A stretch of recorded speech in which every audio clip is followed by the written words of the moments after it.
Welcome to my channel SK knowledge class. दोस्तों आज की इस वीडियो में आपको बताऊंगा क्लास 10th का ऊंचाई और दूरी चैप्टर का सवाल। ठीक ना। सवाल कर रहा है कि मीनार के आधार से और एक सरल रेखा में 4 मीटर और 9 मीटर की दूरी पर स्थित दो बिंदुओं से मीनार के शिखर के उन्नयन कोण पूरक कोण है।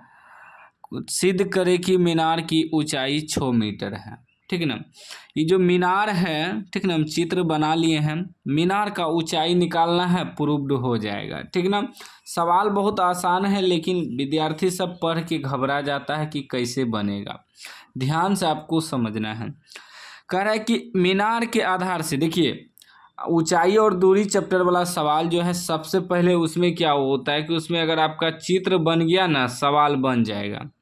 कह रहा है कि मीनार के आधार से, एक मीनार है, इसके आधार से एक सरल रेखा, आधार नीचे होता है, एक सरल रेखा है। ठीक।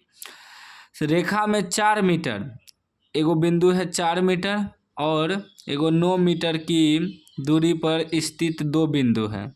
आधार से एगो 4 मीटर की दूरी पे, एगो 9 मीटर की दूरी पे दो गो जो है बिंदु है। दे दिए, एगो यहाँ से यहाँ 4, यहाँ से यहाँ एगो 9।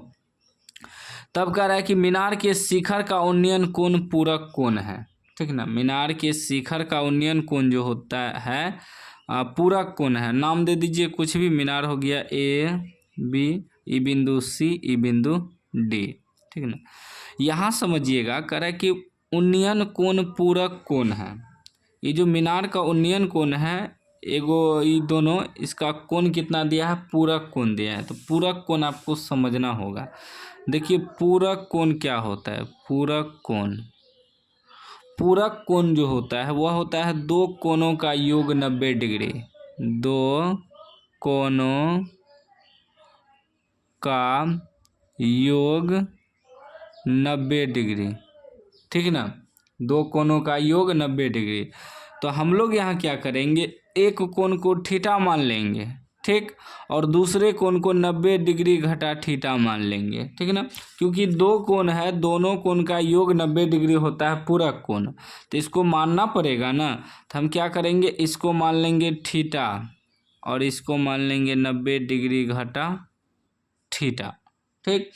आप 90 डिग्री घटा थीटा इसको भी मान सकते हैं, सिर्फ थीटा उसको भी मान सकते हैं, कोई दिक्कत नहीं है। ठीक ना। पूरक कोण है, आप जिधर चाहे उधर आप जो मान सकते हैं। ठीक।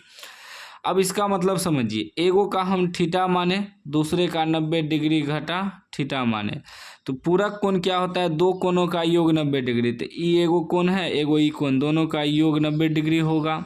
क्यों? क्योंकि देखिए प्लस माइनस कट जाएगा, बचेगा 90 डिग्री, आया ना। तो इसीलिए हम दो, एगो का थीटा माने, एगो को 90 डिग्री घटा थीटा माने, क्योंकि दोनों कोण का योग पूरक निकल जाएगा। मेरा सवाल में जो कर है पूरक कोण होना चाहिए, बन जाएगा। लेकिन सवाल को हल करने के लिए हम एगो को थीटा माने, एगो को 90 डिग्री घटा थीटा माने। ठीक। अब ये आपका AB हो गया मीनार। ये क्या है, मीनार है और ये दो बिंदु है। ठीक ना। मीनार का ऊंचाई अगर निकल गया तो प्रूव्ड हो जाएगा, क्योंकि मीनार का ऊंचाई 6 मीटर है। हमें भी मीनार की ऊंचाई 6 मीटर निकालना है। लिखेंगे माना AB मीनार की ऊंचाई है। ठीक ना। मान लीजिए AB जो है मीनार की ऊंचाई है, तथा CD दो बिंदु है, C और D दो बिंदु है। ठीक ना। यह सब लिख सकते हैं, नहीं भी लिख सकते, दो बिंदु है। ठीक ना। हाँ, लिख देना है, जो जो दिया है बस वही लिखते हैं और कुछ नहीं। उसके बाद हमें BC कितना दिया है, BC 4 मीटर। ठीक। कोमा BD कितना दिया है, 9 मीटर। ठीक है ना। BD 9 मीटर दिया है। बस जो दिया है उसी को लिखे हैं, अभी तक सवाल को हल नहीं किए हैं। ठीक ना। अब देखिए, इसमें दो त्रिभुज हो गया, एक यहाँ से यहाँ तक और एक यहाँ से यहाँ तक बड़ा वाला। तो पहले छोटा वाला त्रिभुज से चलेंगे। थीटा यहाँ है, ये आपका हो गया लंब, ये आधार, ये कर्ण। ठीक ना। तो इसके सामने हमें मीनार निकालना है ना, तो मीनार इसके सामने लंब हो गया और ये आधार हो गया, ठीक ना। आधार दिया है, लंब निकालना है, तो क्या करेंगे, लंब और आधार किस में होता है, 10 में होता है। लिखेंगे पहले लिखेंगे यहाँ समकोण त्रिभुज, समकोण त्रिभुज ए बी सी में, ठीक ना। पहले ए बी सी से चलेंगे, छोटा वाला त्रिभुज से। क्या लिखेंगे, टेन थीटा बराबर टेन थीटा, क्योंकि टेन थीटा का ही सूत्र होता है P बटे B, यानी कि लंब बटे आधार।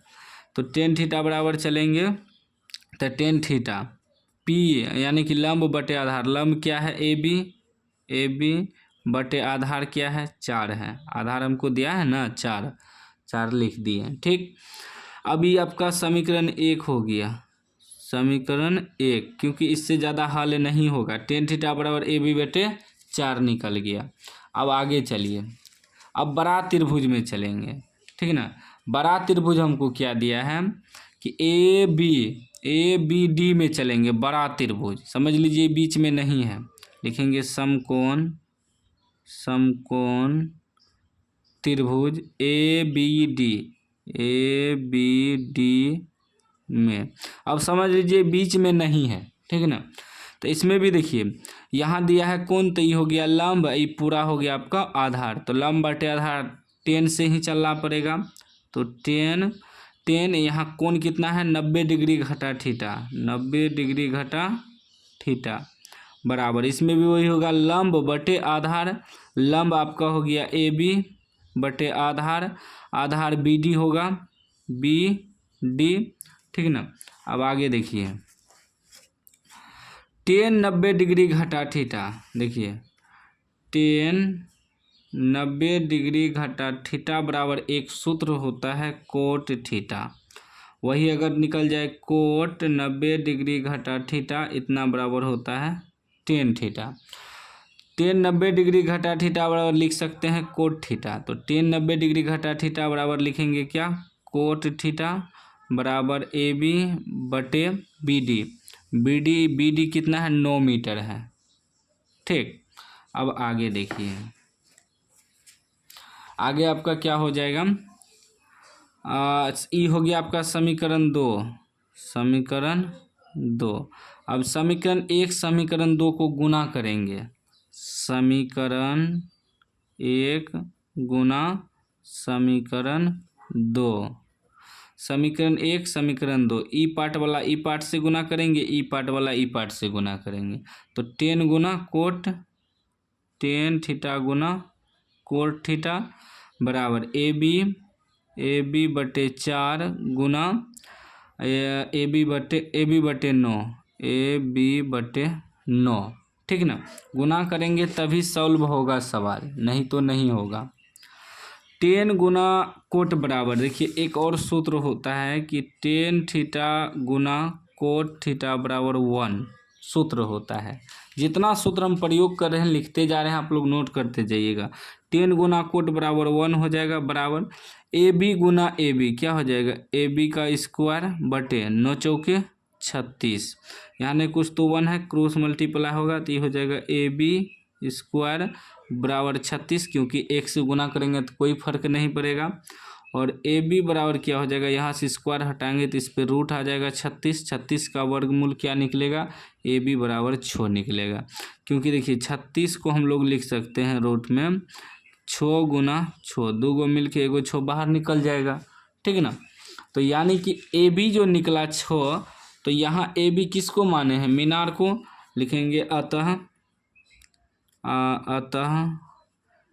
ए बी मीनार की ऊंचाई 6 मीटर प्रूव्ड, ठीक ना। क्योंकि 6 मीटर हमें कह रहा था कि प्रूव्ड करने, यहाँ कह रहा है ना कि सिद्ध करे कि मीनार की ऊंचाई 6 मीटर है। तो 6 मीटर मेरा निकल गया, लिख देंगे अतः ए बी मीनार की ऊंचाई 6 मीटर प्रूव्ड।